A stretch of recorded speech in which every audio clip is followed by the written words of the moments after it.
You're listening to ReachMD Radio, the channel for medical professionals.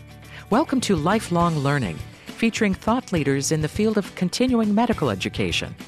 Lifelong Learning is presented in cooperation with the Alliance for CME, the International Association of CME Professionals. Here's your host, Senior Vice President of Educational Strategy for Prova Education, Lawrence Sherman, FACME, CCMEP. Many physicians only think about CME when they realize that it's time for a relicense or a recertification, but it really does play a much larger role. CME content is designed and developed based on educational needs assessments, and it's important to consider the needs of all physicians in the CME process. But there are times that there's content that isn't relevant to the needs of many learners. What can practicing physicians say about the CME content that is most needed? How can they find it?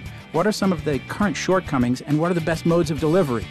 Joining us to discuss these and other questions are two distinguished guests. Professor of Oncology and the Director of CME at the City of Hope in Duarte, California, Dr. Robert J. Morgan, and Dr. Jason Lazar, Associate Professor of Medicine and Director of Noninvasive Cardiology at State University of New York, Downstate College of Medicine. And they're representing the continuum of CME from educators to learners. Welcome, Drs. Lazar and Morgan. Thank you. Thank you. Well, I'm going to start off with a question to the two of you, but Dr. Morgan, I'd like you to answer first. Okay. Oncology and cardiology are very interesting specialties from a CME perspective. What are your thoughts on meeting educational needs based on your experience both as an educator and a practicing clinician? As a CME program director, you pointed out in your initial introduction that CME programs and CME educational interventions are put together based on what used to be called needs analysis. The current terminology is now called gap analysis. And it's also very much dependent on an individual learner. So honestly, I think that CME planning is not necessarily that specialty specific anymore, because what we're doing is we're trying to use areas of medicine where there seems to be a gap in the practice versus the research findings that would indicate better patient outcomes.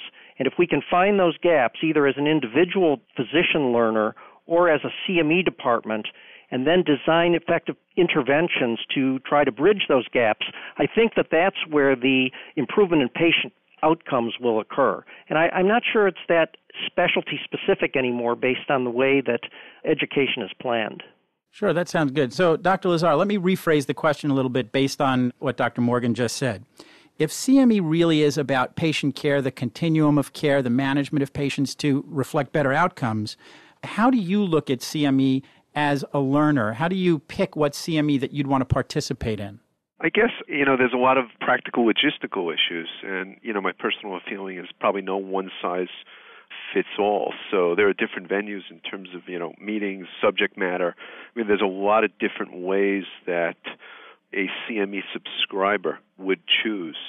I think more than just a specialty-based approach are overlapping issues that cross different specialties as well. And I think what's going to become increasingly important in the future, and this may be to what you're addressing, is the linkage between this gap assessment and also outcomes assessment. How to assess not only the knowledge base obtained, but also how do you make that applicable to measuring a distinct change in patient outcomes from such an activity. As we look at these gap analyses and really look at the needs, do you see a role for inter- and intra-specialty education? So perhaps, Dr. Lazar, bringing together invasive and non-invasive cardiologists and maybe even emergency medicine physicians when you talk about acute coronary syndromes. Is that something that you could see making a bigger impact on patient outcomes than siloed education to each of those specialties? Yeah, absolutely. I think your term of silo is perfect. And I think everybody understands that handoffs is, an improvement of handoffs. That is the transfer of care of a patient from one practicing party to another is very important, is a pitfall, and it represents a huge opportunity for improving clinical practice. Take the patient with acute coronary syndrome. Yes, they start with the emergency department, may translate to primary care physician. Cardiology gets involved, and within cardiology, obviously, there are different specialties as well, including, the interventional cardiologists. So, yeah, I think in terms of overlapping disciplines, that's a very important area to bridge. As I said before, I think another area to bridge is actually gap assessment and outcomes assessment. And then third is obviously, I think if one is going to embrace the concept that CME is really lifelong learning and it postdates, GME education, graduate medical education, then a linkage between some of the processes in formal resident and fellowship training to that of lifelong training. So I think there lies three important bridges. If I can, Dr. Morgan, I wanted to talk to you a little bit about measurement of gaps and what you think is important and what the measures, baseline measures, and what reference points you think are important to use.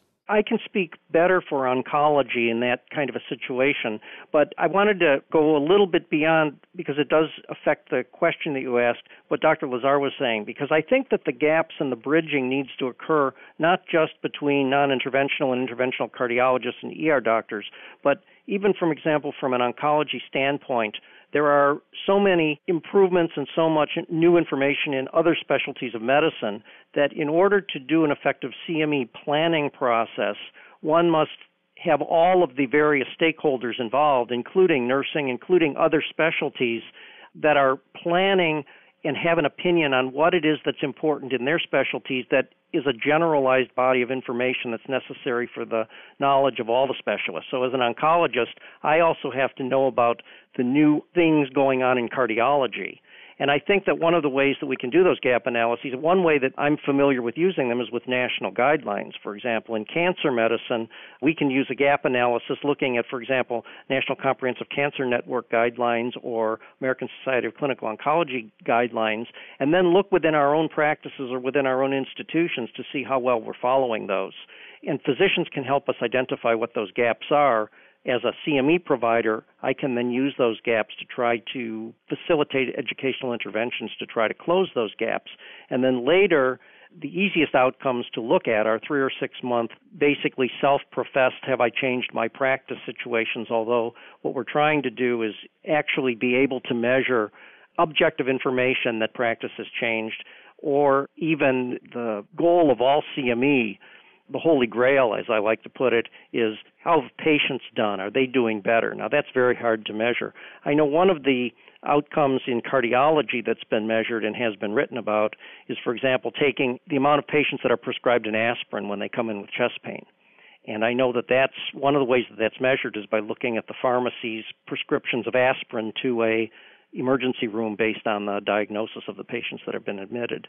So that's one way to obtain at least objective information about what patients are being prescribed. And then the outcomes analysis is something entirely further on. If you're just tuning in, you're listening to Lifelong Learning on ReachMD, the channel for medical professionals. I'm your host, Lawrence Sherman, and joining me to discuss what can practicing physicians say about the current state of CME is the Director of CME for the City of Hope, Dr. Robert J. Morgan, and Dr. Jason Lazar, who, amongst other things, is Director of the Cardiology Fellowship Training Program at State University of New York, Downstate College of Medicine.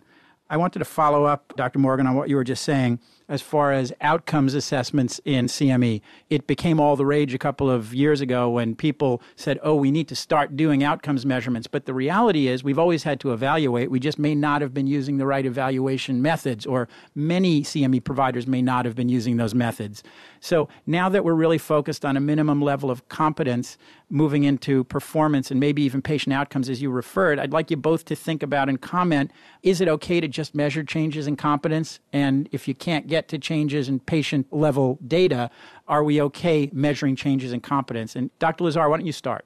I think any worthwhile analysis is probably multi-pronged, and simply looking at one facet probably is limited in its effect. On the other hand, I think the whole metric methodology really, A, is a complex one, B, difficult to measure or expensive to measure, and C, really, I think, escapes a repeatability standard as well as a commonly accepted standard. So I think it's a very difficult thing to do in practice. So different groups, physicians, hospitals, interest groups, focus on various aspects of it, but I think it's challenging. And to date, the most effective metric strategy, I'll call it, probably doesn't exist and probably is not universal for all the different CME activities. That's an interesting perspective. Dr. Morgan, what are your thoughts on that? I completely agree with Dr. Lazar. I think everyone has been trying to figure out better ways to measure the effects of our educational interventions. And one problem, I think, inherent in the idea of trying to do these outcomes measurements is that people don't learn on the basis of one intervention. It usually takes several interventions in order to affect any type of change, unless there's something, really earth-shattering that physician is learning on the basis of that particular educational intervention. And I think that measuring the effects of a single intervention is extremely difficult. There are some groups that are now wanting to design multi-intervention strategies based on looking at a specific question of, are we changing a specific question? For example, are more people getting pneumovax vaccine? Okay, looking at that specific question, designing a several-pronged intervention strategy aimed at the specific target audience that they're looking at, and then measuring pre- and post-usage of pneumovax vaccine. I mean, those types of things we can do. And I think that a lot of times CME people, and maybe even the Accreditation Council, although I'll probably be pilloried for saying this, may be too ambitious in what we're trying to measure in terms of outcomes. Is there anything that either one of you would like to just sort of say to sum up what you're thinking now about the impact and the needs of CME in general on the practicing physician? I think I'd like to go back to the point of let's entitle it, from lifelong learning, from GME to CME. It seems to me that, as the director of a pretty significant training program, we have 31 trainees, that GME really has taken a series of steps to not only teach different core competencies, in fact there's 6, patient care, medical knowledge, patient-based learning, interpersonal and communication skills, professional and systems-based practice, but also to evaluate every trainee on the basis of this.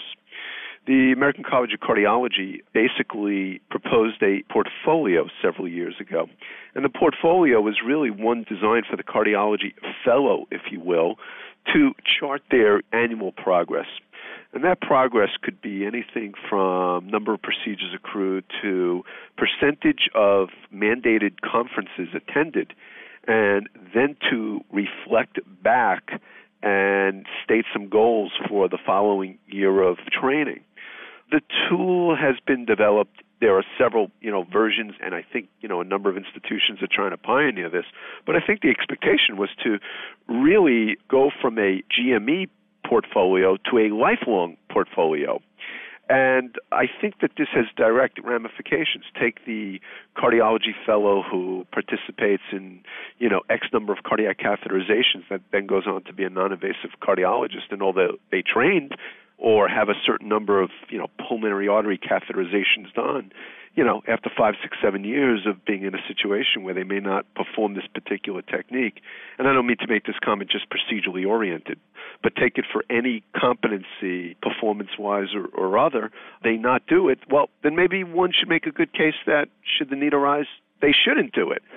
So I think that we spend a lot of time trying to stand on ceremony to figure out who should or should not pay and what activities should be, restricted in terms of funding, and not sort of paving the way for a smoother transition from GME to CME. I'd certainly be interested in Dr. Morgan's opinion on this.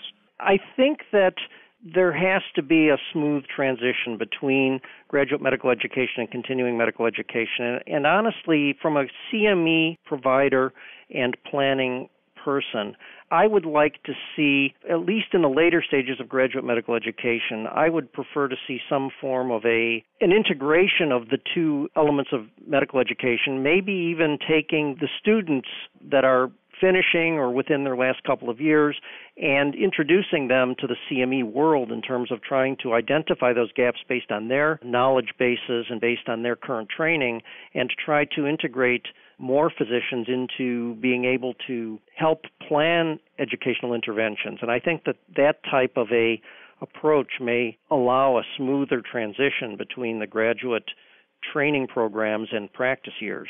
I'm afraid that's all we have time for. I'd like to thank my guests, Dr. Robert J. Morgan and Dr. Jason Lazar. Thanks to both of you for spending time with us this week on Lifelong Learning. Thank you. Thank you. You've been listening to Lifelong Learning on ReachMD, the channel for medical professionals, featuring thought leaders in the field of continuing medical education. Lifelong Learning is presented in cooperation with the Alliance for CME, the International Association of CME Professionals, and is hosted by Lawrence Sherman.